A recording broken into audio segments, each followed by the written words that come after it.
What's up, motherfuckers? This is episode 55 of the Illogical Sense podcast. Number 55 on them. Yeah, number 55 is your boy, Mr. Busby. And out in LA is my boy, Mr. JC Nuts. What's cracking, everybody? JC No Hundreds, a.k.a. Fuzzy Slippers, a.k.a. Slurricane Cold today. I'm feeling good after having a hectic and irritating-ass weekend, man. Oh, shit. It's like you really needed that. Yeah, it ain't. I'm not gonna say it was anything major. It's just irritating as hell, man. They don't warn you about this shit in the adulting handbook. You know, you want to be grown as a teenager, but they just don't warn you about the shit that comes with it. You call responsibilities and bills, nigga. Yeah, and it was like just when I thought I was done with the responsibilities for the weekend was like, hold up, nigga, where you going? We got overtime, and that's pretty much what I was doing. Sit down and be humble, huh? Yeah, phone call after phone call, trying to just get stuff situated, but it is what it is, and had some plans for today, but they didn't pan out. But shout out to Uncle 40 Water, because I've downed about a fifth of Slurricane, and I feel a whole lot better, man. You feel like, sipping that hurricane. Sipping that motherfucking Slurricane. That Slurricane cold over there. Better watch out for the airways. How was your weekend? My weekend was decent. I pretty much went out. Well, I worked for the most part, made that moolah. And then pretty much watched the fight. We're going to get into that. Watched the fight on my work computer and my cell phone. We're going to talk about that in a bit. And I went out, had fun, had some drinks. Hell yeah. And then that was about it. It was pretty chill. Like, I've been chilling a lot for the most part. Well, something really funny happened when I was at the bar the other night. I was at the bar, and I was dancing with some chicks. And I guess I go to this particular bar, like, all the damn time, because the music's cracking. I can't admit, the music's cracking, and it's just fun. You know that I know which one you talking about. Yeah, exactly. But go ahead. Yeah, they haven't cut the check yet. But the bar is pretty dope. The bar is dope. And all of a sudden, I remember the DJ looked at me and was like going like, because he recognized me because I always go to the same spot and I always chill there because, you know, it's just hella dope. And I was dancing with some white chicks or whatever. I didn't go to the sunken place. Even though I was dancing with them, I did not go to the sunken place. I fought that shit. But then when I was dancing with them, the DJ was all going like, oh shit, we got a regular in the house. Because he recognizes me. And at that point, I embraced it. I was like, hey, fuck it. But in the back of my mind, I was like, yeah, you got to chill, nigga. You gotta stay your black ass at home during the weekends, man. I know this is fun, but you gotta stay your black ass at home for the weekends. There's a mini at the house. You need to chill. Oh yeah, I'm not sipping on Hennessy. I was drinking. I'm like, while he's Slurricane JC, I am Slurricane Cole. Get it right. Slurricane Cole. I was. What did you call me? Water Aaron. Water Aaron. Well, now I'm Canada Dry. I'm Canada Dry Aaron now. So. Ooh. But, you know, while we're all... 6. Get to that motherfucker later. Not Aubrey. But even though we were over here in this blistering heat out here in the Bay Area and out in Southern California, fucking Texas is just getting bombarded with rain from Hurricane Steve Harvey. Yeah. Hurricane Steve Harvey. I don't know why Steve Harvey came out. Well, because shit. You probably saw the jokes on Twitter. I just literally said it. It was like, they took his face and they put it on the water since it was Hurricane Harvey. So all you saw was the eyeballs and this black ass mustache in the middle of the water. Oh shit! Normally I wouldn't laugh at situations like this, but this is one thing. I just commend our people, black and brown and everything in between. Mm-hmm. We will take a situation that will kill us, and we will find ways to be entertained and entertain. Exactly. I have seen so many videos of black folks being black folks. Mm-hmm. And on one hand, you want to shake your head, but on the other hand, it's like, what you want them to do? They're struggling, and they can still find a way to smile. Yeah, it's hella funny. There was one little still like a screenshot I saw of a news reporter, and then you just see a dude just chilling on his little rafter with an umbrella, and he's just sipping on something. Like, fuck it. Yep. And there was another one. Might as well. Another one, I see all these white folks on their little skis and shit like that, little jet skiing down the damn street. Oh shit, man! It's not just black people; it's white. It's just Texans, man. They just took a bad situation and just made the best out of it. Yeah, it's like the worst storm to ever hit Texas in Texas history. So all our Texas listeners and friends and maybe some family out there, prayers are with you. We pray for y'all. Definitely stay safe. Get to shelter. Actually, Carl Thomas was actually out there. I don't know if you saw it, but really? Puffy put it up on his Instagram. And at first, I was like, "Oh wow!" Like wow, Carl Thomas is actually out there. Then when I started thinking about it, I was like, "Ain't that a bitch?" Puffy just probably put him on there so we wouldn't have to put him on the Rick Ross single. That nigga's out in Vegas partying his life off, and Carl Thomas is out there in Texas trying to help people. No, he's not trying to help people. He's out there floating. He was saving his dogs, and they were out. He was on a life raft floating on the water. This was not a search and rescue situation. The man is a resident of Houston, and he was trying to get out. Whoa! And all Puffy did was go to Instagram. And while he's in Vegas, it's not funny, but it's funny, man. That is fucked up. Like while he's in Vegas partying his life away. Like, come on, nigga. Almost everyone, them mama was in Vegas. Before we get into that shit, fucking out in Berkeley, we had they had an "I wish you would" protest. Them little white Nazis niggas, they try to come out there. They try to fuck us up, boy. It didn't happen. I saw an ass whooping take place, and all I could do was be like, eh. As bad as it sounds, because, I'm a peaceful person at heart, but if you were coming out to spew hate, you're going to get stomped the fuck out. Yeah, exactly. Especially in the Bay Area. Berkeley of all places. Berkeley of all places. Like, come on, man. You got to use your mind. I'm not siding with them based on how the country runs. Technically, they do have the freedom to say whatever the hell they want, even if it's disgusting, lewd, and downright hateful. But at the same time, be knowledgeable about where you plan on doing stuff. Because Berkeley wasn't the place to go do it. They sadly found out that it wasn't anything close to Charlottesville.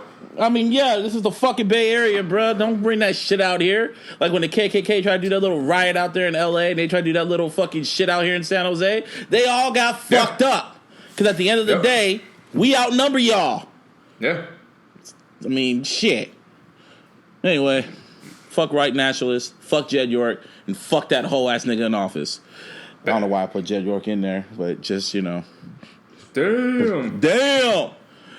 Yeah, but a lot of shit did go down this weekend. It's like the biggest fight in the universe. The biggest most hyped fight, boxing match in history happened. And it was Floyd Mayweather Jr. versus Conor McGregor.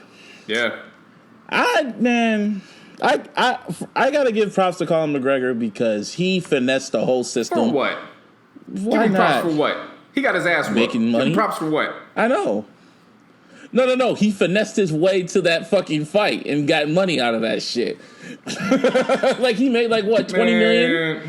Well, 30 million? 20 million. How much did he make? I know he made like double digit millions while Mayweather made triple digits. Like, I'm about to figure this out. How much made? I'm just saying they all made fucking money off this shit. While that pay-per-view was $99. I know damn well I did not order that shit for $99. I went in the comfort of my own. Well, I was working. I watched it on the work computer. I watched it on my phone. Shit, you could have went on your IG feed, your IG story feed, and somebody was feeding it from their TV. That's all you really needed to see. That is precisely what I did. I was going to watch it on the computer until I realized, hey, I forgot Xbox One has the Twitter app. Let me go on Twitter. To my pleasant surprise, they actually had a section for Periscope. So I just scrolled down and I went on old boy's Periscope. And the first person I went, it was actually cool because it was full screen, everything. And then for some reason, he had the shit shut down. And it was right before the fight. It was the copyright people that probably got him. Probably. And you know, actually, you're right, because I still had the other stream on my computer just as a backup. And so when it went down for TV, I was like, oh, okay, let me just get a few rounds of this while I search on here. After the first round, the one on the computer went out. But shouts out to the family that was on Periscope, the one I saw, because they were rooting for McGregor. and I was laughing the whole time. That fight was boring. The fight was boring as hell. I mean, so here's my analysis of the fight itself. Like I've been saying since. Go on. Like I've been saying since they even had the idea to bring this up. Nobody cares about this in the sense of the actual fight, because you're looking at Mayweather, who was 49-0, going against a dude who was never boxed before. So from that standpoint, I was like, who cares? Mm-hmm. And then the week leading up to it, I was like, do I really even want to watch this? And then all the week leading up to it, it was just 90% McGregor fans just running off at the mouth, talking as if Mayweather wasn't going to do nothing. So I was like, you know what? Let me put on for the culture. Let me not pay this $99 and just go find a quick stream, and let's see what everybody's talking about. And they got excited for the first 3 or 4 rounds, but it's basically the same formula in every Mayweather fight. He lets you outswing him for the first 3 or 4 rounds. He goes into battle with you for the next 2, and after that, he figures you out. He adapts, he figures you out, and he just takes points. That's all he does. That's all he does. And literally, the arguments went from the last 2 weeks being McGregor's gonna whoop his ass, Mayweather's too old, he don't know what he's talking about. And not even an hour later, it was, well, let's see a real man get in the octagon. How about that? Well, you got to give it to McGregor because at least he lasted 10 rounds. And I was like, you know, this shit was actually pretty close to scripted, right? Like, the whole shit was scripted. I was just when the bell rang, I was like, this is really fucking happening right now. Like, this is really happening. Mayweather really took this fight. And just you laughed your ass off at you laughed your ass off at the tweet I sent you. Oh yeah, the Huey Freeman. We could all be reading the book right now, pretty much. But everyone watched that shit. You know how much these fucking celebrities and music artists pay for a ticket? I looked at they showed their tickets because they're all flexing. They paid $10,000 for that shit. $10,000. Yeah. Like, are you what? It's like you could have gave to the people in Houston. You paid $10,000. Enzo Amore was out there. WWE wrestler Enzo Amore. He was out there. I'm like, who the fuck flexed that? Your paycheck don't pay for that. 2 tickets. That's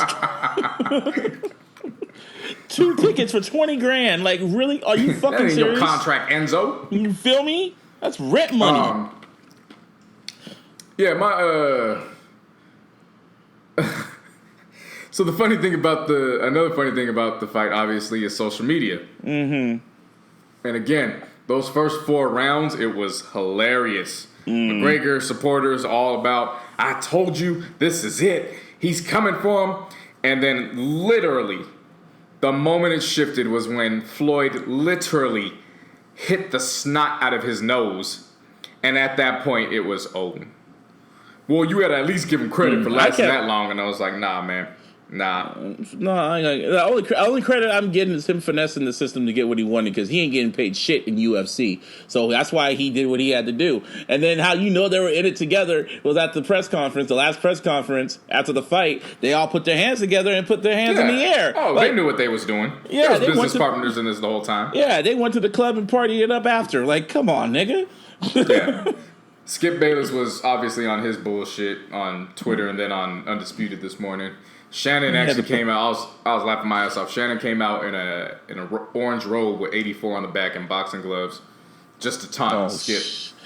Oh shit! You know he was talking his shit. Oh, he was talking all the rest of the weekend. That was hilarious. I mean, to me, like I said, it was funny. I mean, they made shout out to Floyd. He's 50-0, I guess, but. I don't know. It's just funny to me because I'm not really a fan of him like that. It's like whatever.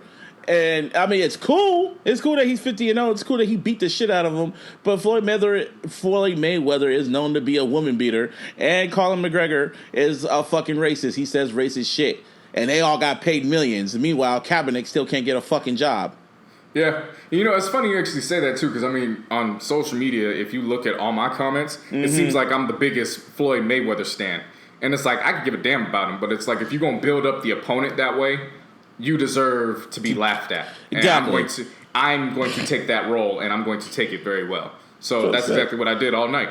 I mean, at the end of the day, are you not entertained? If we were all entertained that day, everybody's entered. And they all got paid. Funniest meme of the night, though, was somebody got a picture of Ray Lewis on the phone. Uh-huh. And he captioned it, Don't worry, Commish. I'm just here to make sure these niggas stand for the anthem.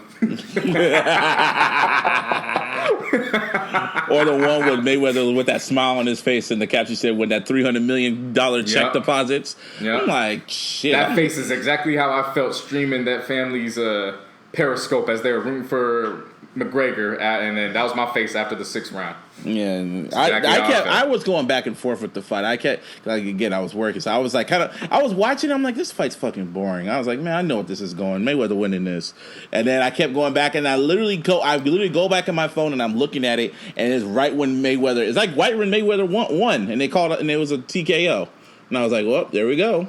Now it's over. Let the memes begin. Definitely. But I guess shout out to McGregor and shout out to fucking Mayweather, I guess. He's 50-0 and I guess he's retired. I mean, 50 is a good number to retire on. I mean, in a way, it's a little it's a cheating ass way to get to that 50, but whatever. And I understand people feel some type of way about it. I wouldn't necessarily count it either, but I mean, it is what it is. If that's the case, he's 51-0 because he beat the Big Show at WrestleMania. There you go. And 52 if you count the females. Oh. Or 53 or 54 because there was 4 of them. So I guess he's 55-0. Same amount of episodes we got on the Illogical Sense podcast. Hell yeah! Cheap plug. But a lot of other shit was going on this week. Well, this weekend. Looking back on it, it was actually a pretty eventful weekend. Yeah, for TV and entertainment, hell yeah, it was. Because, Saturday night was Mayweather McGregor, and then last night, Sunday, was the VMAs. The MTV Video Music Awards, and I hella forgot that shit was on that Sunday. So yeah, me too. Yeah, I was caught up with homework, and then I was going through Twitter, and I was like, oh shit, that's tonight. Well, I guess I should watch it. Yeah, they announced that Kendrick was going to open the show like last minute, so I was like, oh, all right, whatever. So, and I saw Kendrick showed up. The VMAs just looks all just weird now, man. Is it we're getting old or they're just weird? They're both. Weird. Yeah. You remember growing up and our elders were always saying, music is just a young man's game. Yeah. I finally reached that point, and we'll get into this later, when I was taking my walk yesterday listening to Lil Uzi's album. Mm-hmm. And I was like, I'm an old young nigga, man. Mm-hmm. Like, I'm an old young nigga. Like, it's not my game anymore. Yeah. Like, they're not speaking to me. And I've reached the point where I'm cool with it. I have my my artists that I listen to. Mm-hmm. So I'm content. I don't care. Yeah, same here. But the VMAs were cool. Katy Perry hosted it. Kendrick opened the show with the little melody of DNA and Humble, and it was really So funny thing for the listeners, of course, Busby says he was at work. I was at home watching, and for all those who saw it, the transition for the second half of DNA, of course, there's a man comes out and he's literally on fire, and I was so taken back by it, I actually had to text Busby right there on the spot, and I was like, there's a nigga on fire on stage. And I don't think he fully understood what I was saying. And he goes, you sure that's just not Kendrick ripping it up again? And I was like, nah, you're not understanding what I'm saying. Like, there's a nigga on fire. And so then he comes back again and he goes, yeah, like, okay, I get it. Like, there's fire all over. Like, so what songs did he do? At that point, I got pissed off. I was like, nigga, there's a ninja nigga walking on stage on fire. And then I guess he snapped me last night. I didn't see it till a couple hours ago where it was his reaction to it. I died laughing because he's watching it and just goes, what the fuck is this? Holy shit, what the hell's that? It was so random. So fucking random. Like, what the fuck? And Kendrick just standing there rapping to him like he's battle rapping him. And this nigga's just trolling around with his sword. But really, he's like, nigga, I'm on fire! Nigga! Like, legit on fire. He was a walking fire flame. Yeah, it's like, all right. It was cool. And then, like, the wall flames behind him. It was pretty dope. Visually, it was intense. It was cool. So, he did DNA and then obviously followed up with Humble. And he left the big winner. He got 6 of them bitches. He was nominated for 8, left with 6. That's the 75% mark where we come from. And so he won Video of the Year. He won Best Direction, Best Visual Effects. Pretty much all the artsy stuff for music videos. And Best Director. Right. He was director, him and Dave Myers. What was also cool when he won Video of the Year, when he was winning his awards, he brought up, is it Dave Free, right? Dave Free, who's a close friend and his Dave Free. close friend, and his A&R and co-director, Lil Homie. And he brought up Dave Meyers, who directed the video. And Dave Meyers is such a legendary director. If all my 90s babies, they know about Dave Meyers when they saw him making the video and how he directed like Missy Elliott's videos, Britney Spears' videos. He directed Busta Rhymes. He looks like a nerd, but he gets it. When it comes to music videos, he is visional. A visual director. Oh, when Dave Meyers is on Dave Meyers, if you see the name at the cookout, you don't ask who that is. You get him a plate right away. Yeah, Missy Elliott probably gives him a whole stack because he directed all of Missy's videos. And he's probably expensive because he hasn't really done music videos in a minute. But when he did Kendrick's shit, as soon as I saw his name, when I saw Humble, and the first thing that popped up was this Humble, directed by Lil Homies and Dave Meyers, I was like, oh, okay. And then when I saw how visual it was, I'm like, he gets it. He absolutely gets it. Oh, yeah. So it was pretty dope when he brought him up on stage with him and he let him talk and get his credit because... Definitely. A lot of... Yeah, go on. No, go ahead. I'm sorry. Yeah, a lot of these music video people, like not music video, but the artists, when they win VMAs, they kind of shout out the director. Some of them even forget to shout out the director. But the directors aren't there. Directors aren't there. If they are there, they're probably just sitting in the crowd. They don't go up there with them. But Kendrick brought him up there, and he let him talk. Even when he won Video of the Year, he let him talk. Yeah. So that was pretty dope. Major props, and then of course. The artist of the year, Ed Sheeran, he won artist, yeah. He won artist of the year, It was interesting at first because they put him up right after Kendrick performed, and it was like, you're really gonna do him like that? Like, come on, man, what you doing? And then it went from feeling sorry for him to, on paper and at first glance, it looked weird because he obviously started performing. In Love with the Shape of You? And then all of a sudden, Lil Uzi Vert comes out. And you're like, wait, what? And then they went into EXO Tour Life. And again, on paper, it shouldn't work. But that performance that duet actually was pretty clean how they pulled that off. Like, it was pretty smooth. You know what another dope performance was when 30 Seconds to Mars with Jared Leto was up there. They did this. You saw Travis Scott was up there. Travis Scott popped up, yep. And it was like, how they used the body heat to fucking perform and shit. Right. That shit was visually, that should have been their video. That shit was dope. Easily. I'm not even surprised Travis was a part of that. Travis always kind of pushes the limits on what he does. Yeah, and that might have been the performance of the night had it not been for one of our favorites, Logic. Logic had a really emotional shit. I saw that this morning and nearly kind of broke down in tears. That was really dope. He brought brought the not the cancer survivors, the suicide. What was the track called? It's the Suicide Hotline number. Well, I mean, it's Suicide Hotline. Which is the 1-800 number. But he came out and performed it, and then the camera started panning around all throughout the building, and you see all these people in these with these T-shirts, suicide survivors or something like that. No, it said everybody. They shirts said everybody, but it had the number on there, and pretty much right. But on the back, it also read suicide survivor or depression survivor, one of the two, something like that. And so then you realize, oh wow, this is actually pretty intense. And then everybody universally. There was, I don't know if you saw it, but there was one of the survivors when she broke down crying. Yeah. Everybody on social media lost it at that point. Yeah, exactly. That was real. That was fucking real. Yeah.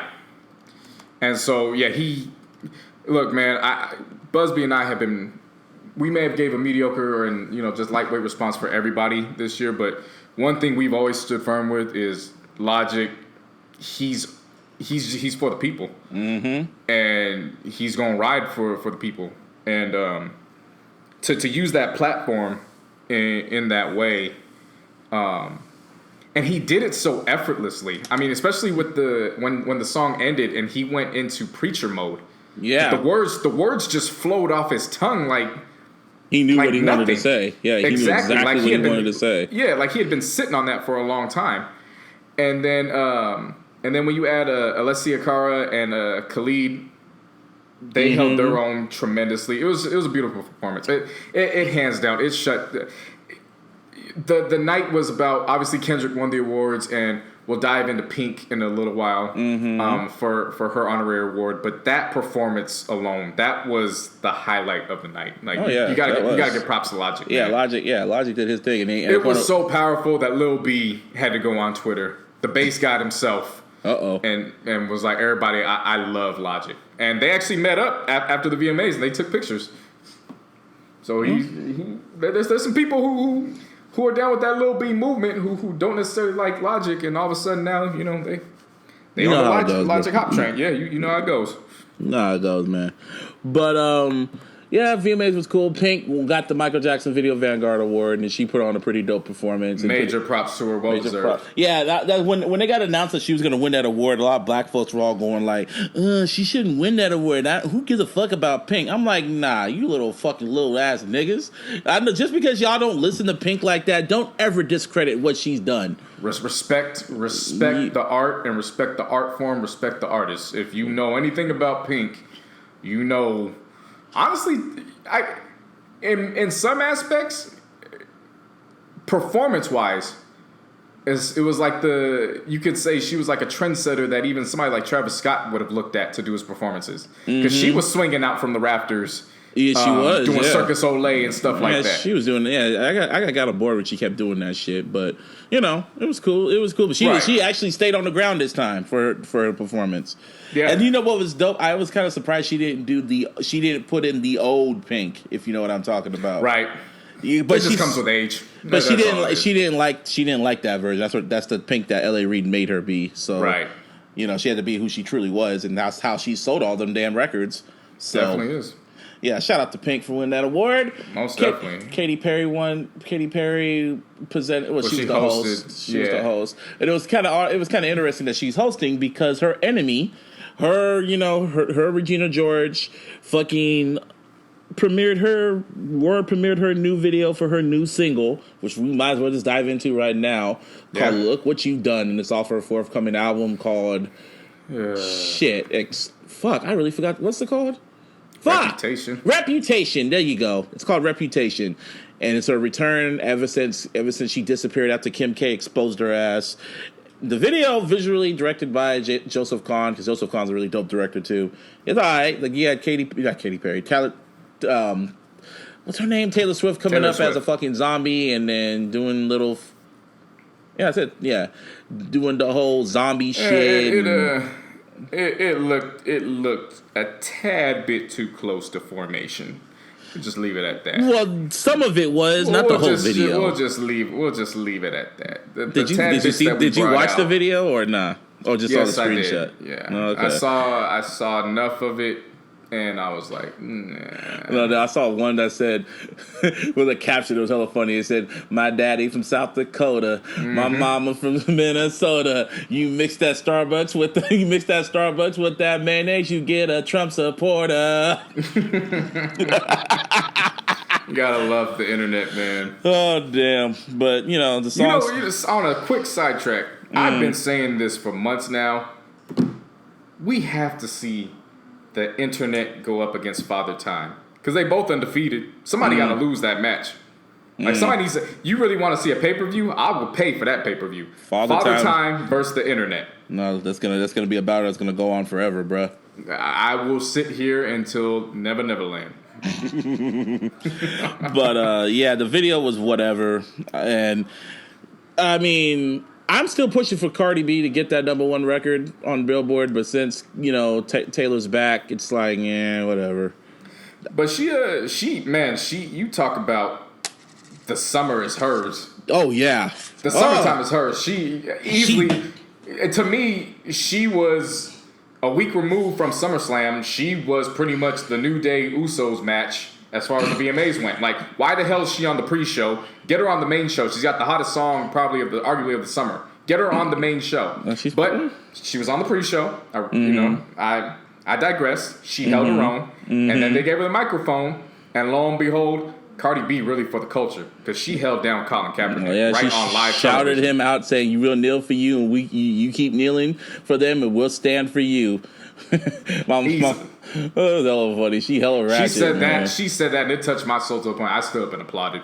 Yeah, I love Cardi. What more do you want, man? I love Cardi, man. She's entertaining, and she's actually got some talent. You know what I'm saying? Like, I'm not going to go off on a bat and say, you know, she's just an out of this world lyricist, but sometimes it's not what you say; it's how you say it. Mm-hmm. And she definitely knows how to play that game. Oh yeah.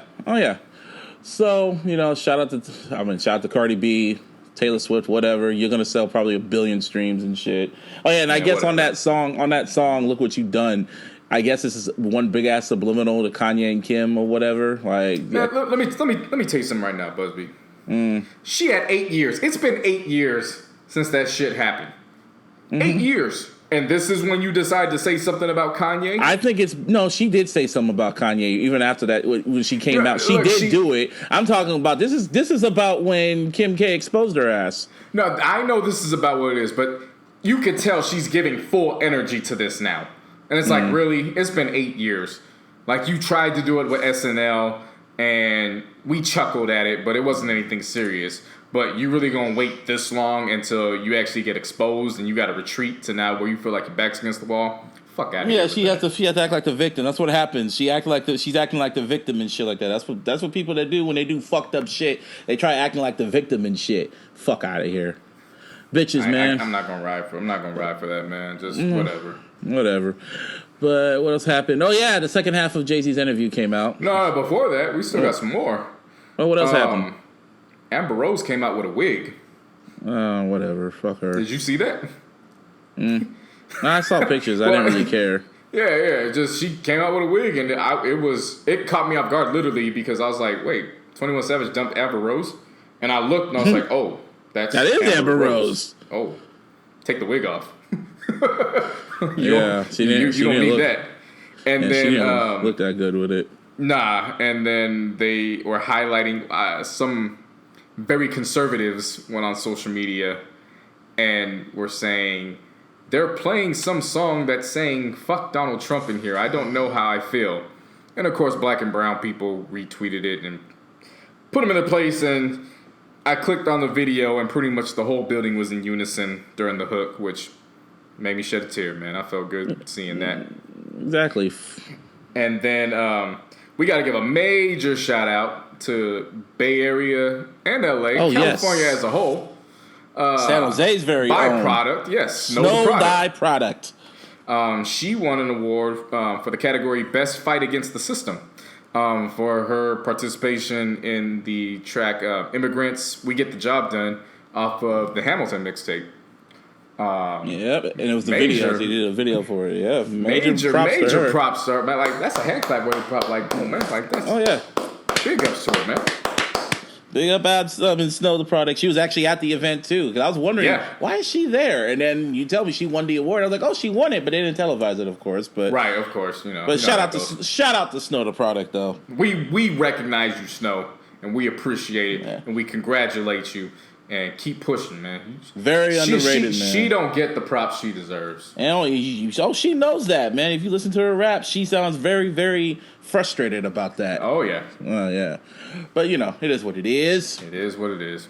But, like I was saying earlier, this Elliott Wilson and them dropped not Elliott Wilson. Tidal dropped the second half of their Jay-Z interview with Rap Radar. Part 2.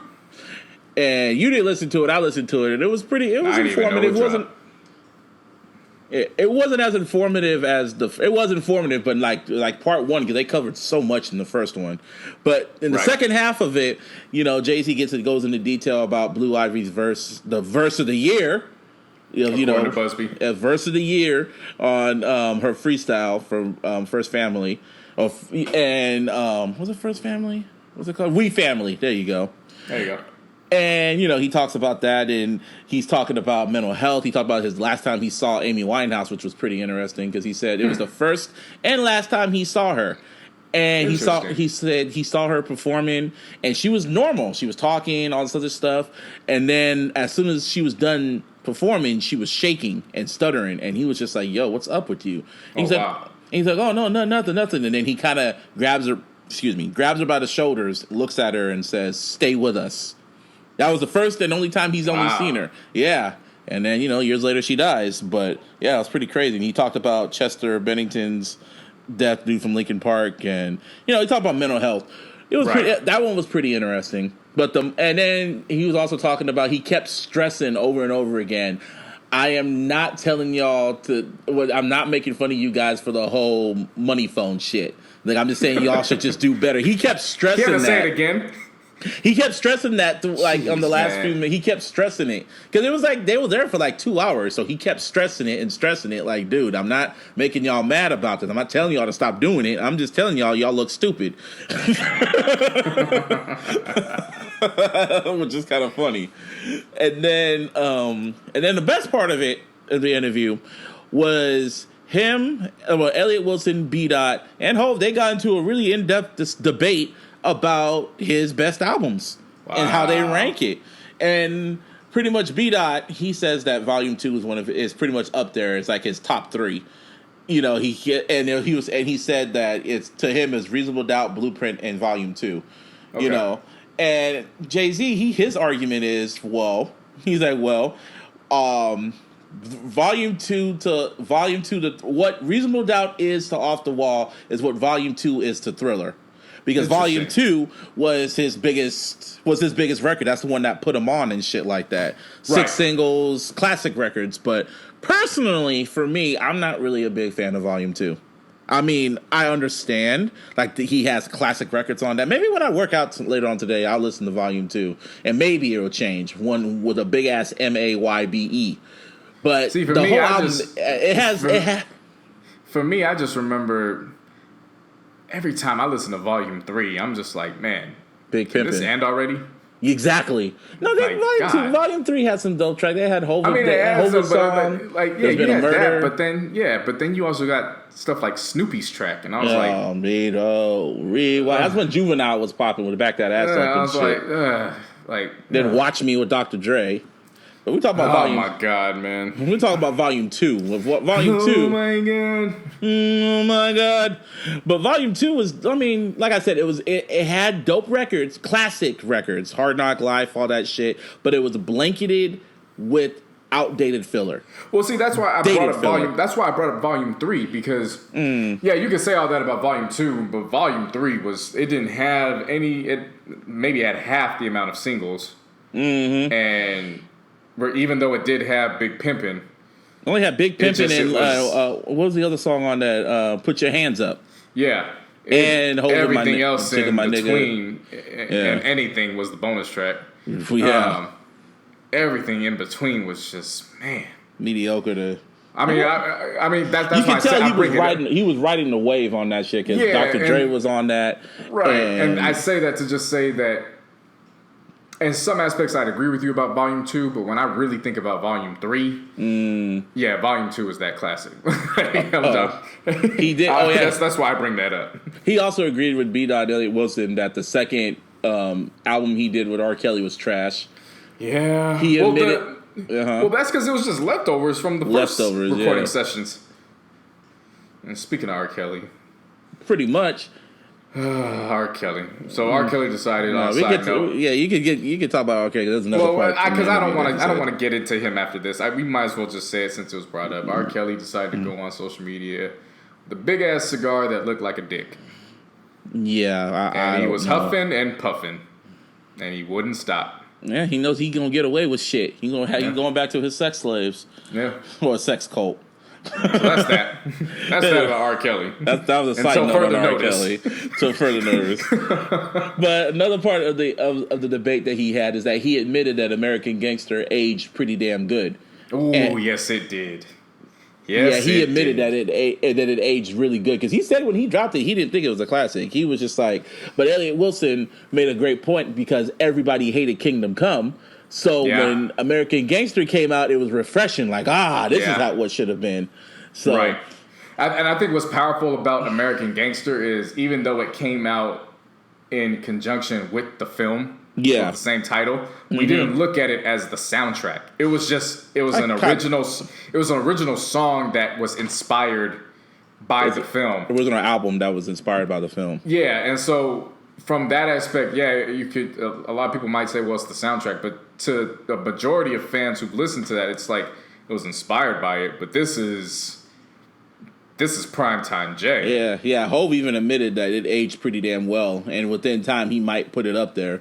And when it comes to that's to me, I put that right behind Black Album and it's at the Reasonable Doubt. Right now, it's a tie between 444 and American Gangster for me when it comes to like the number 4 top spot. 4. Yeah, I'll give you that. Like I'll put 444 at 5 just because let's see how it ages. Oh damn! It's good.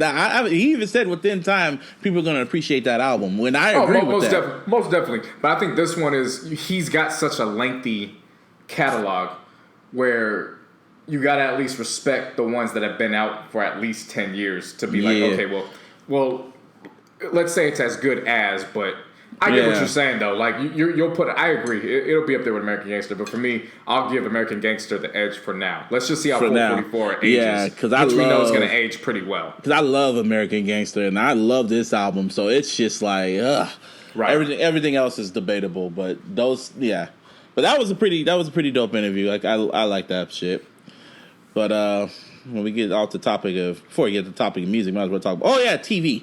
I was going to talk about TV and shit. Yeah, Power got suspended for the week on some bullshit, but whatever. Well, a lot of shit was going down. You had fucking Mayweather and See, that's why that fight pisses me off even more now that I'm thinking about it. If you told me that you could have held that shit during Labor Day weekend. Yeah. I got to miss Power because of that shit because you couldn't hold it 2 weeks later? Fuck out of here. Well, yeah, they had a Power marathon, so you could have watched that if you wanted to. I've seen all the damn Powers this season. I don't need no damn marathon. I got the Stars app. The hell I need to wait for TV for? Could have called your girl and had Power and chill. No, but I can understand why from their viewpoint because a lot of shit was going down. You had the fight. And then fucking you had the VMAs and Game of Thrones. The Game of Thrones finale. Trust me, I get it. I'm still pissed off because like, why the fuck I gotta wait an extra week? But like, what? You need an extra week to plan the funeral arrangements? Well, even though we already know what's gonna happen. Like I'm saying, like in Boys in the Hood, they literally buried Ricky the next day. Like you needed an extra week to bury her. Well, they didn't want to fight the ratings, so they had to make sure. You know what I'm talking about, though, man. I know, but. Shit happens, man. You got to be patient. Even though we already talked about what's going to happen in the finale. But I don't know all the plot lines now. Like I got to wait another week for this shit. God. Just continue. I'm getting irritated, man. That's the Slurricane. But besides that, like I know Game of Thrones is really getting popularity. I mean, it's by far the most popular show on HBO at the very moment. Probably the most popular on TV right now. Right now, period. So. I've been trying to watch Game of Thrones for years. Like, every time I watch it, I always get midway through the 3rd season, and then some other shit comes on, and I don't go back to it. So I was like, you know what? I'm going to really watch this show now. Like, really, really, really, really watch it. And I've been watching, and it's really interesting. Like, it's very, very interesting. I'm like... So I've been told. Yeah, I'm midway through the 2nd season, and I can tell you right now, there's a lot of violence, a lot of sex, a lot of blood... Hell yeah. I mean, and just the dialogue of it, too, is just... There was this one part in there. This dude named Littlefinger. He was also on The Wire, by the way. He played the mayor. Mm-hmm. And I forgot the chick's name. She was like the queen or some shit like that. And he was talking shit to her. And he was like, yes, because knowledge is power. And she just looks at him and goes like, okay. Sees him, tells her guards to seize him, and they all grab him. They grab him, and he's like, what the fuck? He's all struggling. He's like, okay, slit his throat. And they take their swords out, about to slit his throat. He's like, oh, no. She's like, never mind. Let him go. They release him. All right, take two spaces back. They take 2 paces back. All right, turn around. They turn around. Close your eyes. They close their eyes. And then he's all fucking looking all scared and shit, and she just kind of casually walks up to him and just says, power is power. And I was like, that's fucking gangster. Okay. And there was another scene on there, too. The guy who's playing Aquaman, like, this dude was talking hella shit to the Queen of Dragons for, like, the longest time. So he was talking hella shit, and they fucking broke his arm and kneeled him down, and he got his little gold chain he was always wearing, melted that shit in a pot. It was all hot and steamy. Went over to that nigga and poured that shit on his head. I was like, oh, damn. Okay. I like this show. Kind of. So I'm gonna keep watching it, and can y'all follow me on Twitter? I have a hashtag saying Busby watches GOT Game of Thrones. So watch that, or whenever I post it. Yeah, I be making up hashtags, bruh. But yeah, and then Insecure was funny. Yeah, man. When it comes to TV, there's a lot of shit that was popping off. Oh yeah, Frank Ocean dropped a new record. I haven't listened to it yet. Dropped 2. And I dropped 2 of them because he dropped Blonded Radio during the VMAs like a fucking asshole. Like, because Blonded Radio is pretty much the most anticipated listen to because he doesn't have no schedule. He'll just announce it. That's the best way to do it. He'll do it he's marketing himself brilliantly. Mm-hmm.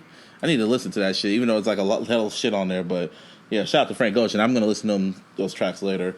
So we're out to TV. What's been going on in the world of sports? Not a lot of shit's been going on. In the world of sports. So literally right after we got off of the air, did we?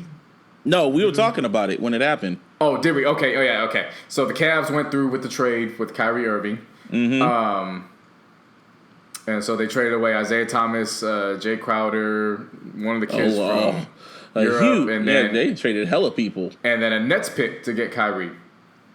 We didn't talk about it. Yeah. No, we didn't. Okay. So trade went through. And then Friday takes place. And shout out to me, because when we was watching SummerSlam, I don't know if I brought it up on the podcast, but I damn sure brought it up to Busby. SummerSlam, they did this commercial with KFC, and they brought Shawn Michaels out, and he was dressed as the Colonel. And I was like, if Popeyes really want to be gangster with it, this is the perfect time to drop the $5 box. Well, not even 48 hours after I said that, Popeyes dropped the $5 box. What's that got to do with the fuck? So Friday night, I went to Popeyes to get my $5 box. Soon as I ordered, I thought it was KFC. I hate KFC. KFC stole them damn 11 herbs and spices from the slaves. That's another story for another time. Well then. Now, I'm at Popeyes getting my $5 box, and I place my order. I go to sit down, and my phone starts buzzing off because I get updates from Wojnarowski on Twitter, and then, of course, I have the ESPN, Bleacher Report, and then the NBA apps. So my phone is literally going off, and I'm reading the updates, and it's saying Cavs are weary about Isaiah Thomas. They might pull out of the trade. And that's when I sent it to Busby, and I was like, this shit might hit the fan. Mm-hmm. So far, there's no word as far as backing out of the deal, but the word is the Cavs won't back out if they get one more asset from the Celtics. And one of those assets is either, most people speculate, it's going to be Jaylen Brown, who was the 3rd overall pick from last year's draft, or it's going to be Jason Tatum, who was the 3rd overall pick in this year's draft. All I got to say on that is if the Celtics agree to do that, they really ain't as smart as we thought they were. Well, I'll say that. So we gonna stay tuned, and we gonna see what goes on with that. We gonna see what's gonna happen with that, because definitely, because honestly, it still won't be enough to beat the Warriors. No, you know what I'm saying? We know that that's going to take place, but you got to remember the Warriors are only got a 2-year window before Clay and Dre's contracts come up, and they're not going to be able to afford to keep everybody. I mean, LeBron's going to be gone after this next season anyway. Right. So I mean, the moves that are being made now are for 2 years from now. That's pretty much what we're looking at. Yeah. And so it's going to be interesting to see how that all plays out. So that's that.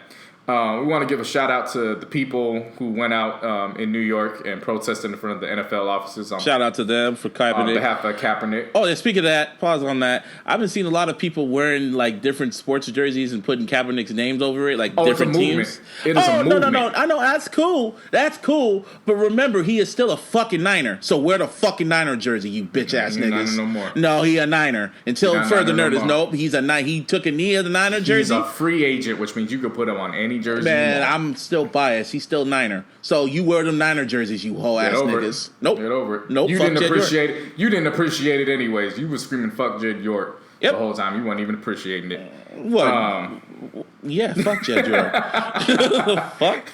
Fuck him. But leading into NFL talk, this week was week 3 of the preseason, which means it was dress rehearsal week for all the starting units. And I guess the Niners got their only defense. The Niners got their only like primetime game. They were on primetime yesterday. And they blew the fucking Eric Reed, game. who was one of the players that knelt with Kaepernick. He initially over this offseason had, said he was going to cool it.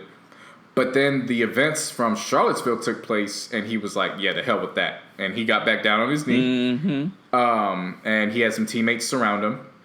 And just when you thought he was just making a play to keep his name relevant, he probably had one of the best hits of this preseason to date.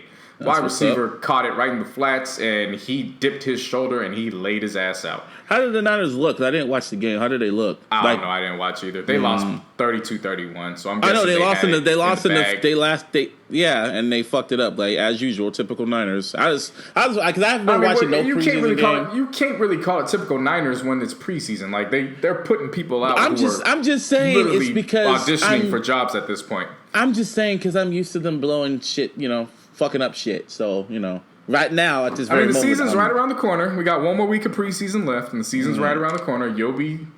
I think y'all will do decent. 4 to 5 wins. Maybe even 6, depending on how tides turn one of them weeks. Because NFL's literally a league of you never know. We got no primetime games at all. We only got a Thursday night game, and that's it. You might get penciled in for one of them late in the season. That's if we get good, but we'll see. So we lead into week 3. So it's dress rehearsal for these starters because obviously these starters ain't gonna play next week. Mm-hmm. And they might as well have did dress rehearsal last week because there were some key players throughout the league that went down and they ain't coming back. They're not touching the field during the season. Which is the reason why I really don't like why starters should not be in preseason until the last.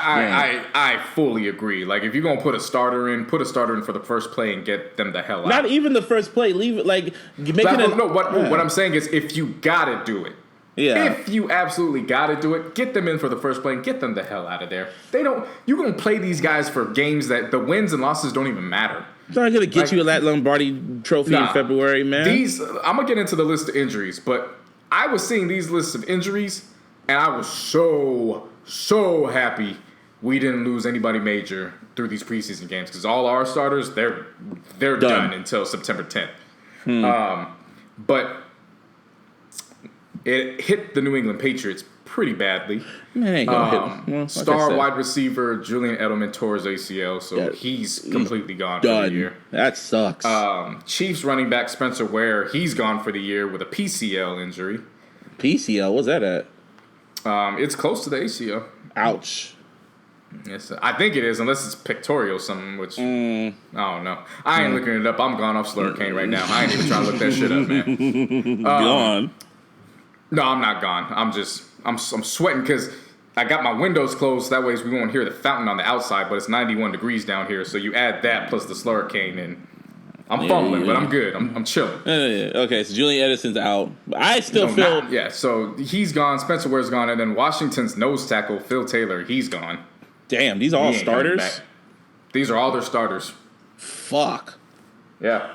And so then you got Tyrod Taylor. He had a concussion. So, and remember, we're paying attention to all these quarterback injuries for one reason and one reason only. Colin Kaepernick. Uh-huh. So Tyrod Taylor has a concussion, and the Bills were already at a place in their agenda where they're like, maybe we should just start cleaning house anyway. So they're already looking to put him on the trade block. Wow. Wow, already? The Bills going to build, man. The Bills will always build. And speaking of the Bills, you got LaShawn McCoy, who opened up his damn mouth. Fuck that whole ass nigga say. Guess. What other topic?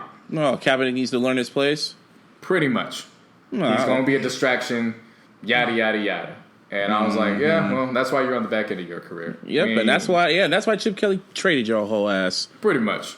So there's that, and then you have the Bengals. So you know their linebacker Vontaze Burfict, the one that always keeps getting suspended. Yeah, what do you do now? Yeah, he faced another 5-game suspension. For what? So I don't necessarily agree with it because Busby, you of all people know, just like I know, just fans of football, when you're hitting guys, sometimes these hits are at the split second and last second. I was telling somebody that the other day. I was like, so you can. It sounds great in theory to not hit somebody with your helmet and shoulder pads to somebody else's head. But when you have to make a split-second decision, it's just not realistic. So when the Bengals went up against, I believe it was the Chiefs, he hit, I think it was their tight end, Anthony Sherman. It was a helmet to helmet, and it's pretty well. Let's say it was helmet and shoulder to helmet. Shoulders, heads, knees. Exactly. Wipe me down, which I'm doing right now because it's hot as hell. Yeah, I see. So he hits him there, and off the first look and the replays, I'm like, okay, it's just a hit. But because of his history, he's looking at a 5-game suspension because oh my god, man! he hit him in the head and neck area, and he's a repeat offender. So that's where we're at. But with that. it's like it's a split second. You're running full speed, man, and you gonna me, fucking suspend these niggas from playing how they were taught to play this game since they were a kid. There's no love for the defense at all. Like the defense can't catch a break. Touch the quarterback. You can't even touch the quarterback without getting fucking fined or a flag. Like, yeah, I thought getting holding was like the most whole ass penalty in football, but this shit, right? Fuck, man. But so you got that going on. Big brother Harbaugh, he got a 1-year extension with the Ravens as their head coach, so his contract's extended out to 2019. That's well good for him. Good for him. Madden 18 dropped, but again, because I was adulting all weekend, all I could do was upload it into my Xbox. And, oh, you got an Xbox, you don't got a PS4. Right, so at least when I do decide to play, it's already uploaded. I ain't got to go through that process. I'm just thinking, like, if I should even buy the game. I'm still debating if I should buy it. I will let you know this week because the first thing I'm going into is their 2K version of My Player mode because they have a full My Player story mode now. Yeah. It's not just the create your own player. Like it's a full-fledged story mode. If I want to do a story mode, I'm going to WWE. I play a WWE game. I want to play football. That's it. Yeah, but this is interesting because I mean, when it's my player, I want more than just football. You know what I'm saying? Like I want a realistic story. I've been saying it for years. They need to release 2 versions of these video games. They need to release an E version for the kids.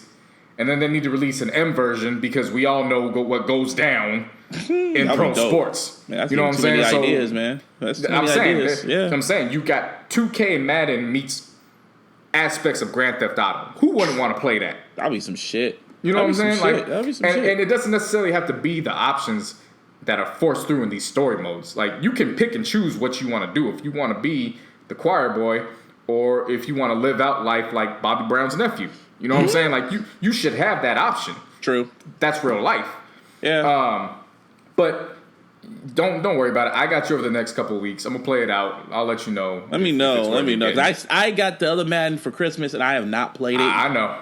I played Madden last year maybe 3 or 4 times just because again I was on the road traveling all the time. I didn't have time. I was tired. It was because it's the same shit. They might 2K, man. EA needs to just give up the NFL license and share it with 2K. Like, come on, let 2K have a crack at it and let them take your crown because Madden is just nah. Right, and just when I thought we were done with the Bills, we're actually going back. One of my homeboys, shout out to Martine, he just texted me.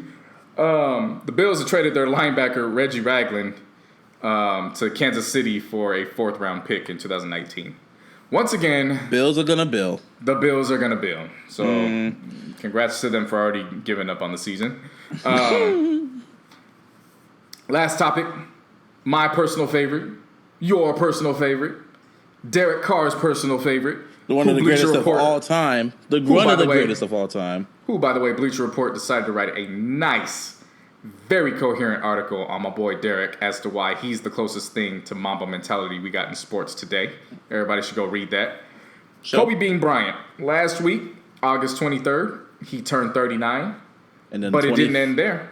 Because August 24th was Mamba Day. Exactly. And for those who are trying to figure out what the hell is so important about August 24th, well, it's his number. Remember, both of his numbers, 8/24. So the County of Los Angeles, for his philanthropy and obviously his 20 years dedication to the sport, decided to say, we're going to have Kobe Bryant Day. Well, Kobe decided that he was going to use Kobe Day to use his voice and inspire a select few of people on Twitter. Mm-hmm. So Isaiah Thomas, he issued a challenge to him saying, I challenge you to make all NBA first team this year. He then issued a challenge to Wizards point guard John Wall and challenged him to make all first NBA defensive team this year. Then issued a challenge to the current greatest in the game, Kendrick Lamar. Hell yeah. And issued a challenge to him and TDE, requesting that they deliver such a positive impact into Centennial High that can't be outdone. So he challenged him to that. He challenged Richard Sherman to the most interceptions in a season record. I believe he challenged a women's soccer player. I forgot, because that's what happened. Was he initially posted these out, but for some reason it was only showing up in his tweets and replies, so he had to erase them and go back. But I know he did challenge a female athlete. I forgot what hers was. And then Giannis Antetokounmpo, the Greek freak from... You pronounced that with great ass. Look, man, I'm a sports fan. This is what I do, baby. You know what I'm saying? Like, I knows my stuff, man. I know, but you pronounced that really damn good. I have a lazy tongue. I could pronounce that for shit. I'm just trying to tell you, Busby, like, I'm the sports man around this mug. You know what I'm saying? Slurricane all in there. I do it, baby. I do it right here. So he didn't issue one initially for Giannis, but, of course, you got some athletes who are coming up, and they're like, hey, what about me? So Giannis got on Twitter, and he goes, Kobe, I'm still waiting on mine. Kobe looked at him and said, man, you need to be the MVP this year. And the scary thing about it is, I think it could actually happen. He's that good? Dude, the kid is only, I don't even think he's 24 yet.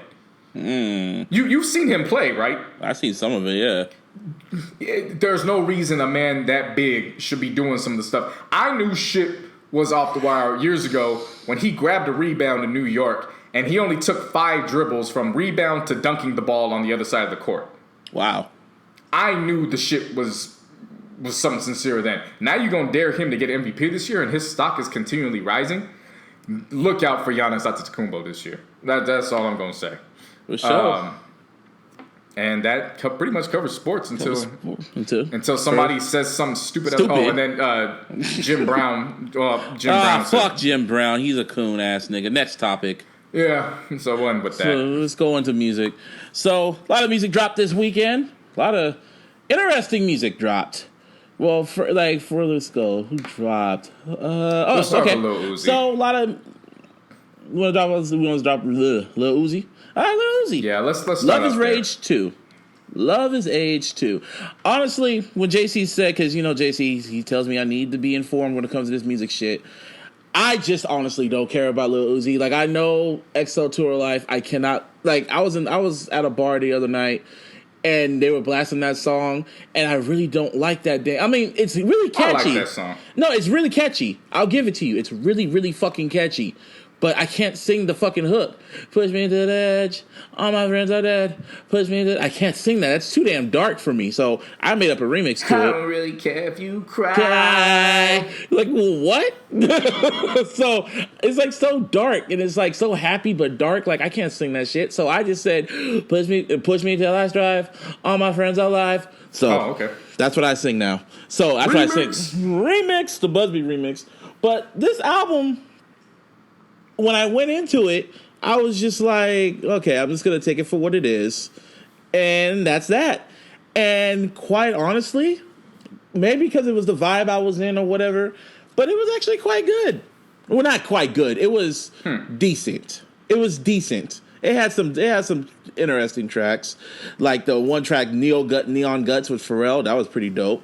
Unfazed with The Weeknd. That was dope. Fucking, what's the song with the Migos? Somebody else. I know some Migos on here.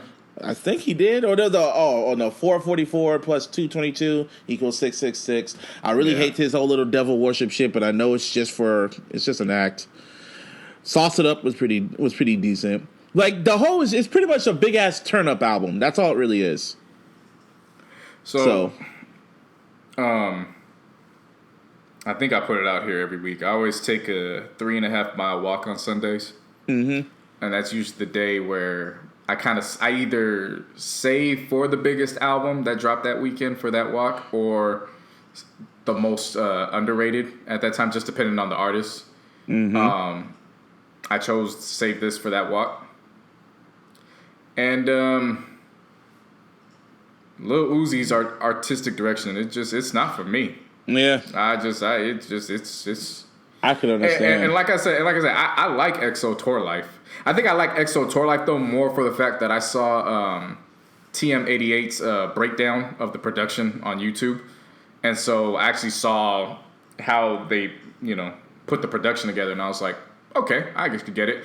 And I don't necessarily agree with the lyrics he has on there, but again, sometimes it's not what you say, it's how you say it. and he had a nice flow on the track. So off of that alone, I was like, all right, well, let's give this a try. As soon as I was midway through the first track, which was 2, I was like, this is going to be a long walk. But I can't stop now because I already done started. And then, when I saw 444 plus 222, I didn't need to listen to it to know what the hell was going on. And then it turned out to be an ass-shaking anthem. And I was like, oh, okay, it's weird as hell, but all right. Yeah.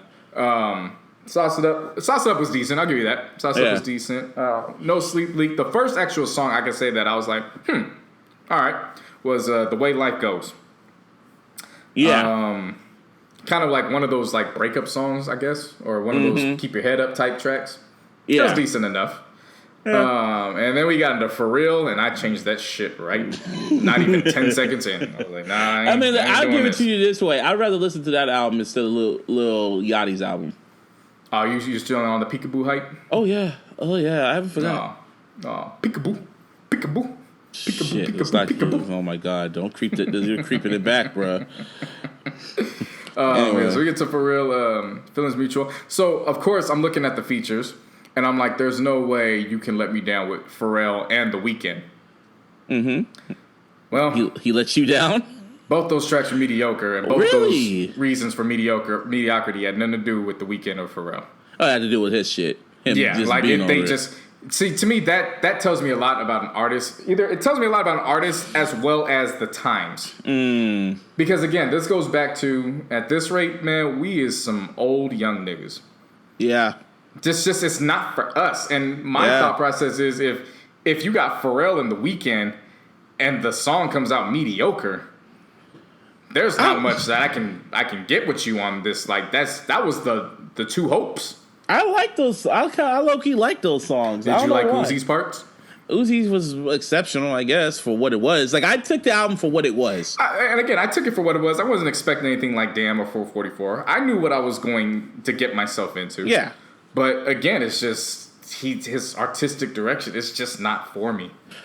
It's pretty much. Maybe if he had a song maybe if he had a song just yelling "yeah" for like 10 minutes, maybe I'm like, okay, I get it. If he had one of those, I'd be like, you know what? I'm not even gonna be mad. I'll even bump this because this is something I expected.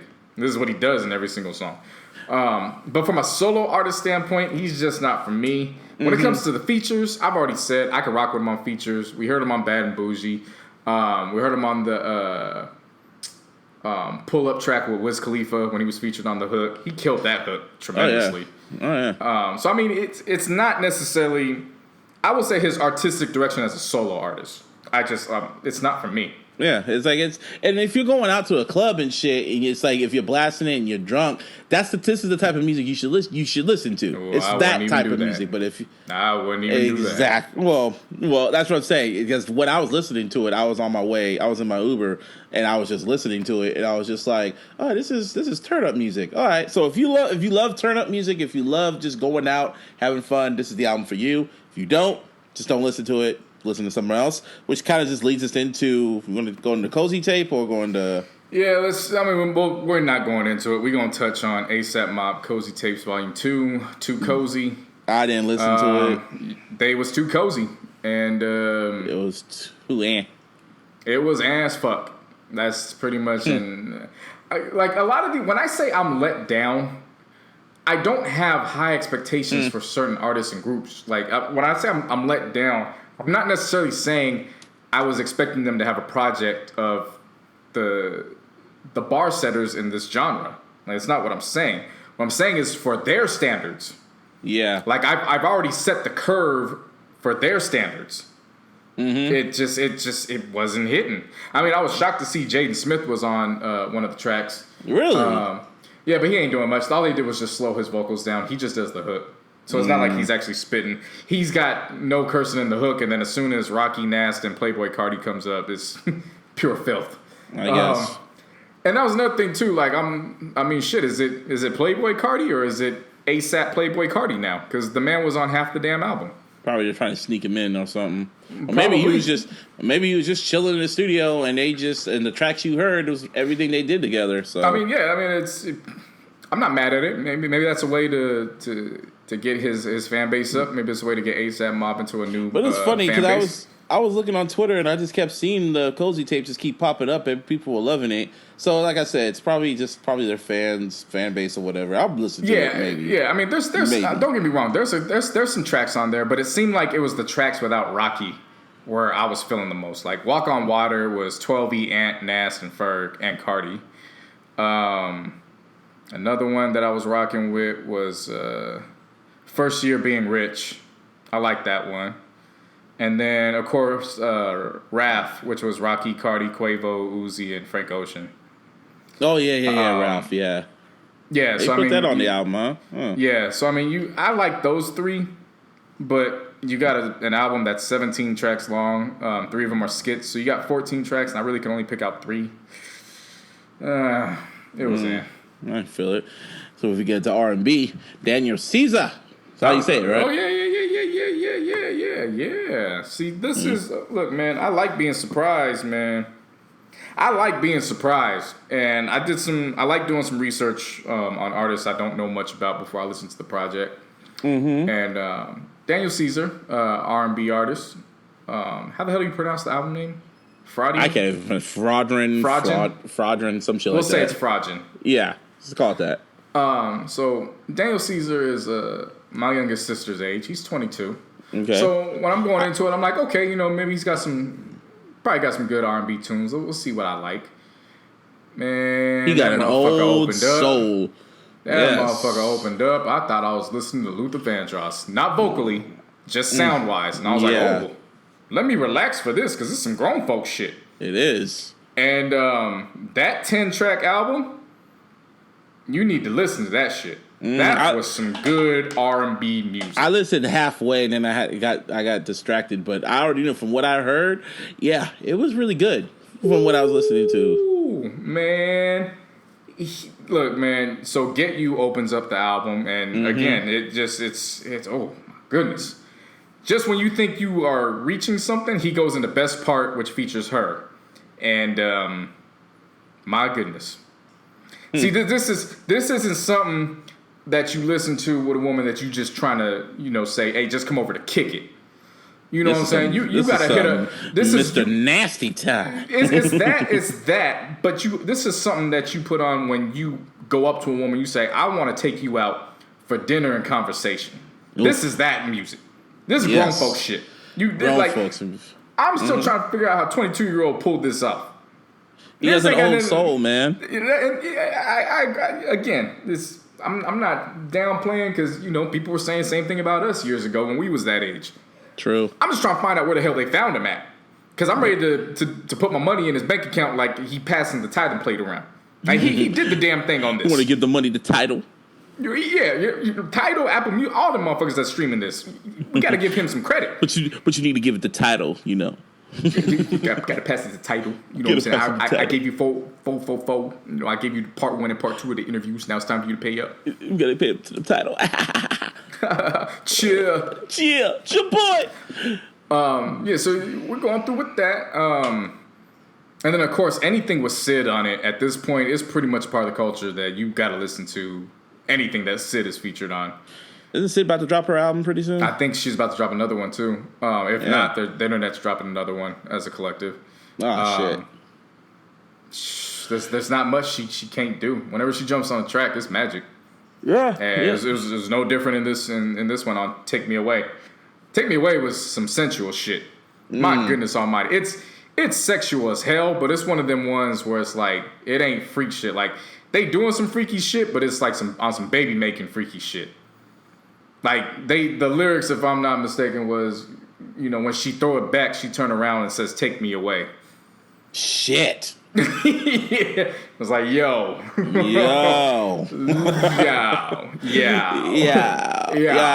Let me find somebody right now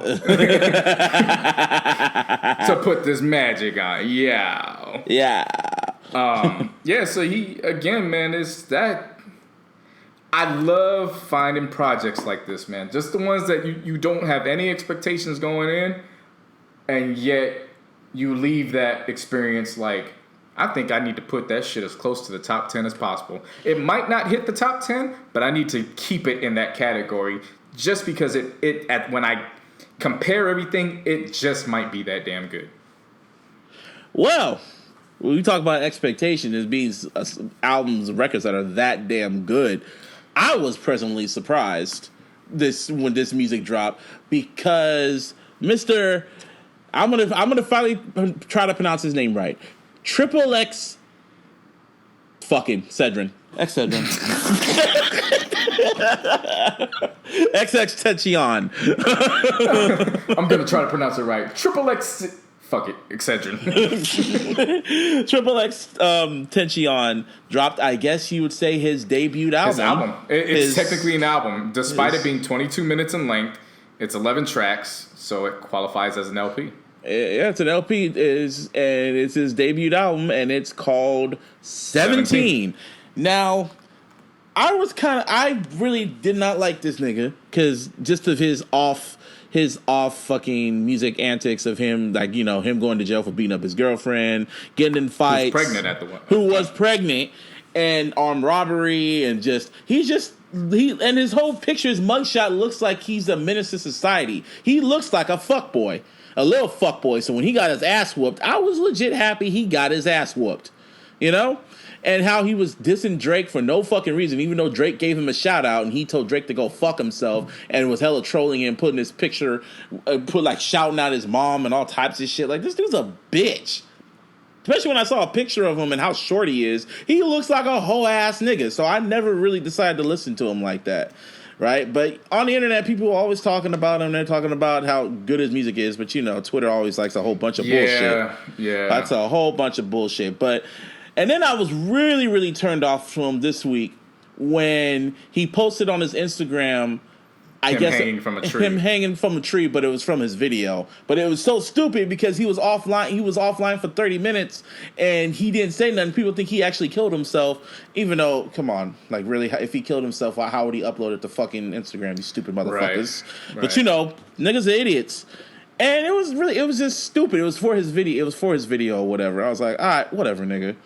So then I remember Academics on Everyday Struggle. He said that his debut album, he said it was going to be focused more on his depression. And it's going to be really slow and somber and all this other shit. So it's like, if you used to his turn up shit, you know, don't expect much. And I was just like, all right.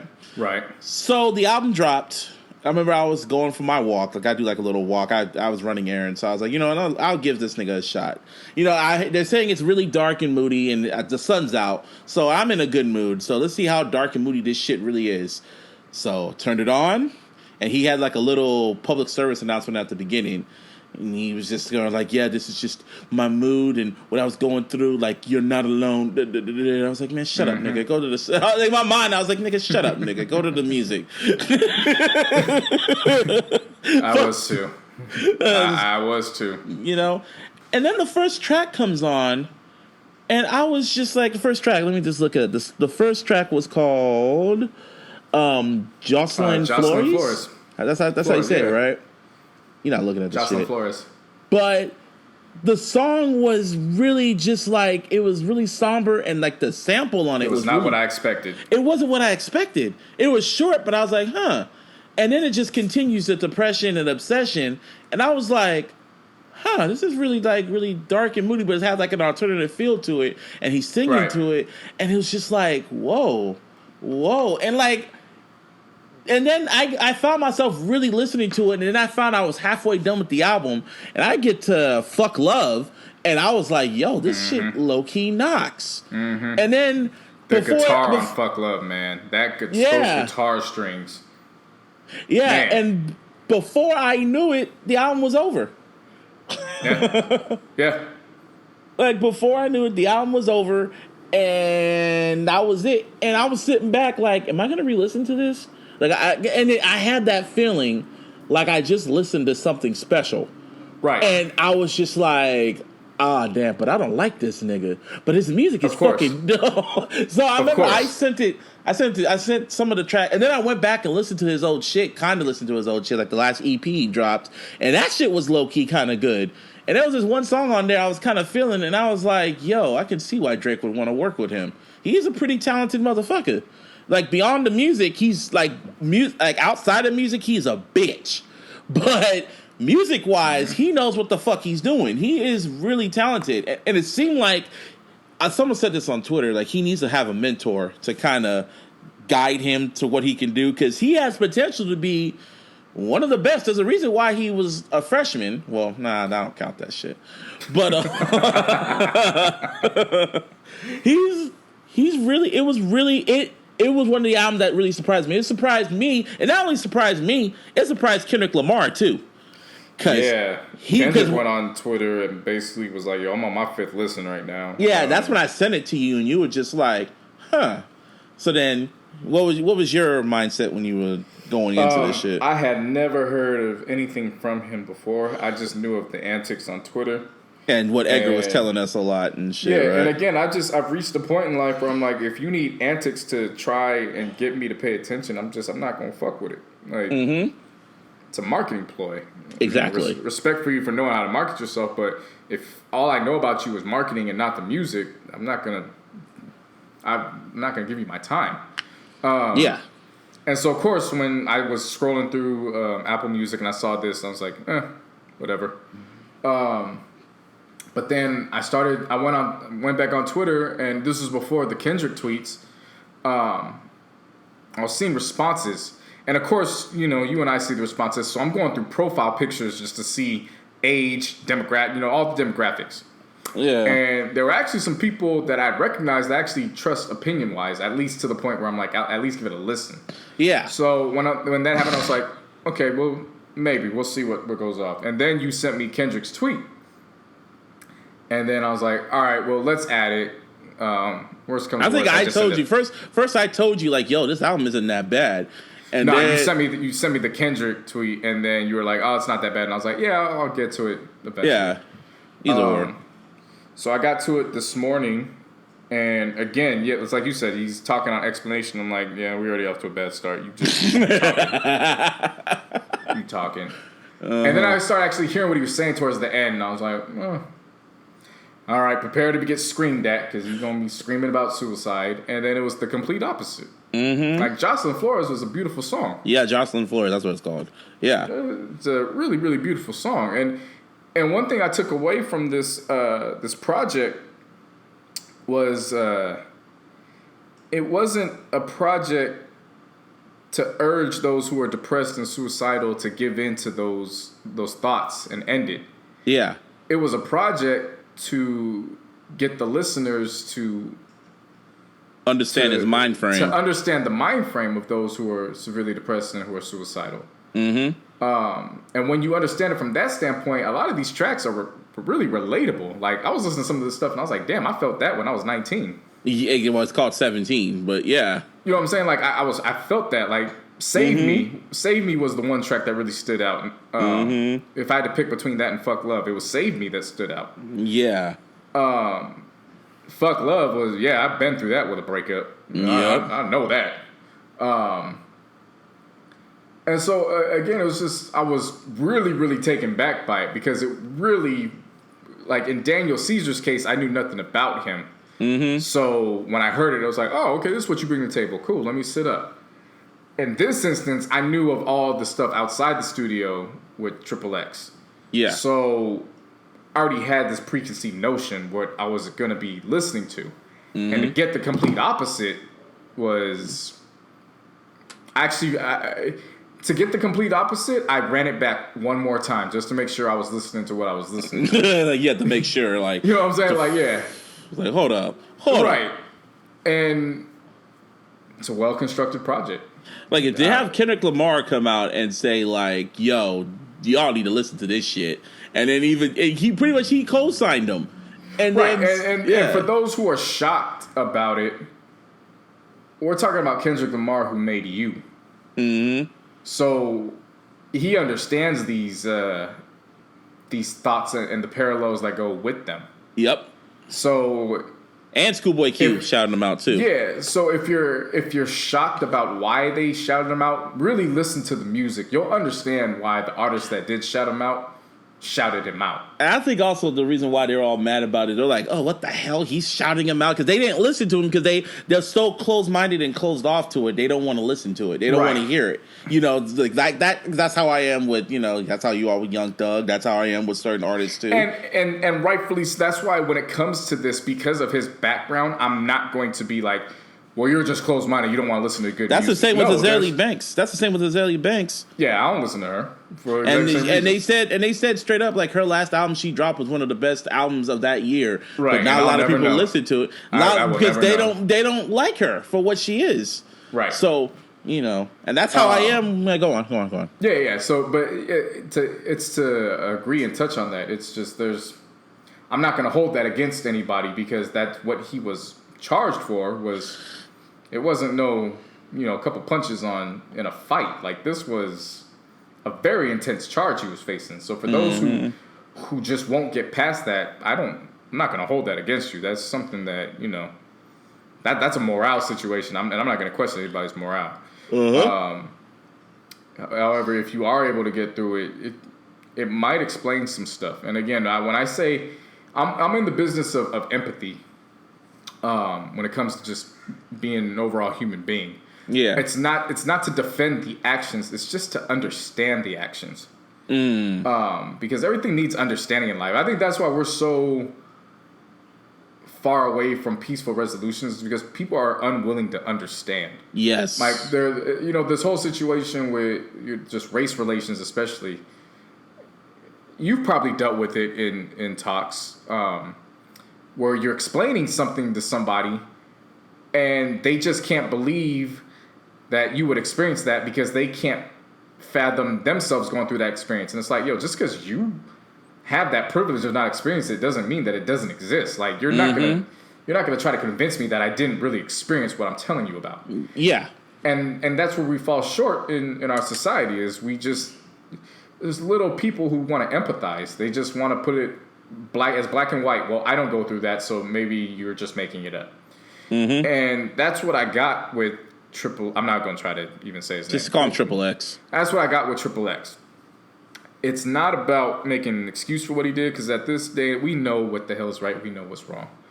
But to go through the mind frame, I'd be hypocritical to be like, well, who cares? But then, just 2 years ago, I praised the hell out of Kendrick for You. And those are the same thoughts and mind frame. Though obviously the only difference is Kendrick didn't act on his thoughts. Triple X did. Yep.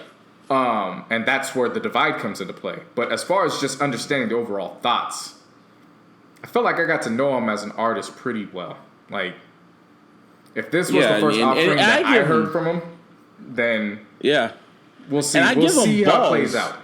I give him balls for literally making that project his first quote-unquote official project. Most definitely. Because he has other projects on Apple Music. He has an EP, and he has like another little compilation album that I really didn't bother listening to. But I give him props for having balls to make this his official, to actually put it up for sale and on iTunes and shit. I'll give him I give him props and respect for that, And he's older now. He's like 19 now. Right. And he said he's not in that mind frame now. But yeah.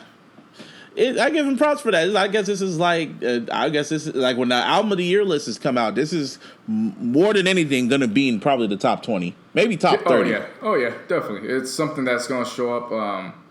As far as those overall lists, it's definitely something that's going to show up on those sleeper lists. Oh yeah, it's one of those albums that everybody should listen to at least once, because it is a relatively short album. Yeah, so. it's an episode of a Moesha rerun. Like it's literally that. Speaking of anniversary, I forgot to mention this.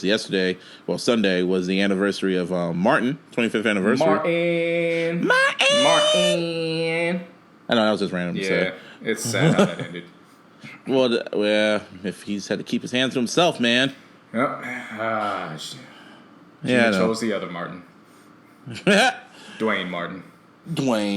But when it comes to music, I guess that's pretty much all we can talk about today. That. And then to end on a very, very, very light note. Can I put them up on game? Because I feel like only people who will understand this is people from the Bay Area. Make it quick. Just give him a little summary of who this nigga is. All right, so back during the hyphy days, you had a cat went by the name of Husalah. Husalah was a part of the Mob Figures, which included the late Jacka, AP9, Ryder, and FedEx. And they was more into the mob music, but they still had hyphy aspects in the tracks. And in 2007, on Trill TV 2, they dropped Cutting It Up, which was him and B-Love. And everybody, Busby, you will attest, everybody was taking that footage just to rip the track from that scene, and everybody was blasting that song for a year. Yes. Every function when they threw Cutting It Up, it was a party. Yep. Well, years later, hyphy movement died. 10 years later, to be exact.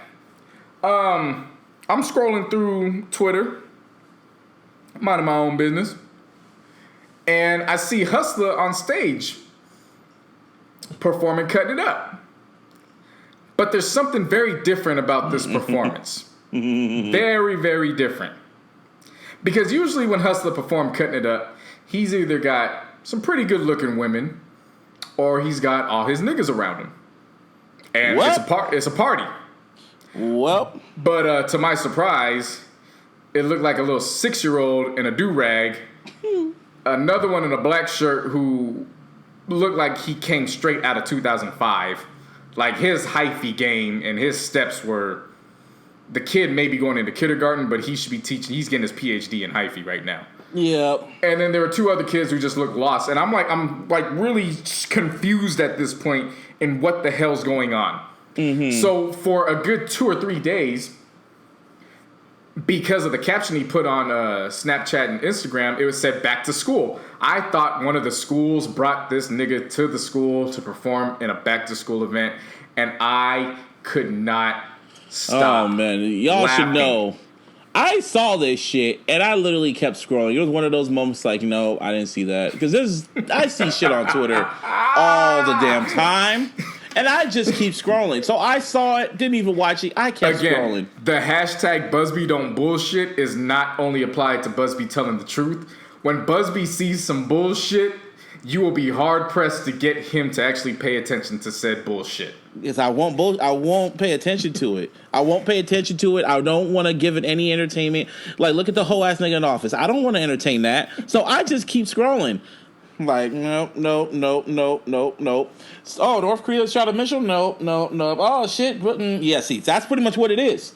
So I'll just don't listen to it. So I saw it and I just ignored it. And hopefully it will just go away. It didn't go away because JC texts me. He's like, nigga, laugh my ass off. And this was not an expression. I was literally, my voice was cracking. I knew what it was, breathe. too. You were dying laughing. You text me like, we need to talk about this, Aaron. Yeah, I was see, just for like, those who don't know, I only call Busby Aaron when I'm pissed off, when I'm serious, or when I'm, well, pretty much either one. In this case, I was serious, but I was hysterically laughing. And I was like, he was like, oh, damn, you never call me Aaron unless it's fucking something important. Right. So... And I was so taken back by it. Where I told your ass, don't call me about this shit. Talk to Cleo. I called him. What you mean, don't call you about this shit? Like, I didn't want to talk about it. You're the only one that knows what I'm going through right now. Like, I can't turn to my LA friends and talk about this. No, only one Cleo of them knows who the hell I'm talking. Cleo knows Husalah. She knows Cleo's not is. an LA friend. Cleo is pretty much my sister, but we grew up in the Bay Area. We just live here so in you LA. should have called her about that shit. She's not an LA friend. I can't talk to people in LA about this. This is something that Bay Area folk only know about. So, shout out to my nigga Rossi from HBK. I hit him up. I hit my boy Jason up. Hit my boy Dak up. I hit a group of folks up, and I tagged them on Facebook. And I was like, "Yo, can you believe this shit?" Yeah. And all of them went up and looked. They was like, "Gotta preserve the legends, man." Yep. Gotta preserve the legend. I mean, he didn't And, someone's commented and said that it wasn't a back to school event; it was like a sneaker event. Yeah. My boy, at the end of the my day, boy Prince Soul, he came out and he was like, I guess there was some sneaker event that they were doing for the back to school drive or whatever. Yeah, but it just no dog, jokes are better than facts. Dog, from the opening, from the time it started, and he started with the kicks in the air. Yeah, and it was then bad. And then, old boy who was recording on the phone, it wasn't bad until you stop paying attention to Husalah and actually start listening and realize that he's the only one reciting the lyrics back. Oh my God. Just like and again, these are like, I wouldn't put any kid older than 6 on that stage. And they're trying to bleep out the words. It's just not working. Yeah. Because when he doesn't say it, it's a pre-recorded track. So the track's still saying it. And then you got old boy who's recording it. And he doesn't understand that they're trying to bleep it out. So he's saying it. Oh my God. It was one of those moments where when we do our 2017 review, everybody's going to have to go back to episode 55 because I will be bringing this up. It was a moment in time that only Bay Area culture can appreciate. I swear to you. You will only appreciate this if you're from the Bay. So if you don't get it and you're just like, what the fuck's these niggas talking about? I don't blame you. Because there's some shit that people be talking about that's only a Houston thing, or only a New York thing. Like, all right, I guess. This is a Bay Area thing. Yeah, that even though it was a Bay Area thing, it was one big ass I fucking guess and kept on scrolling. Oh, yeah, it was that. And then I knew it was big when the Shade Room had it and they put it on their Instagram. Mm-hmm. Man. If you on that shade, and see, if you know you made it, if you made it on that Baller Alert and Shade Room feed, that billboard, you know your black ass made it. Yeah. So Husalah, you made it, bruh. I can't wait to see. I'm wondering if he was at a Sunday school in Richmond yesterday. That's all I can hope for. Like I hope somebody got footage of that. If that was the case. He went viral. He knows he went viral. He's the one that posted it. Wow, that's even wow. Well, he posted it on his Twitter. Oh my God. Well, on that note. Wow. Busby don't bullshit, man. I really don't when it comes to this shit. I'm like Huey Freeman of this shit. You could all be reading a book right now. Y'all could be reading a book right now. But this is episode 55 of the Illogical Sense podcast. Speaking for me, I'll be not bullshitting out here in the Bay. Yep. And I'll JC be out here entertaining that bullshit out in LA. Yep. And catch y'all later. Yep, and once again, we got to follow up. If you see anybody with hate in their heart, extend your hand out and make that shit look sexy and slap the fuck out of them. And fuck Jed York. Peace.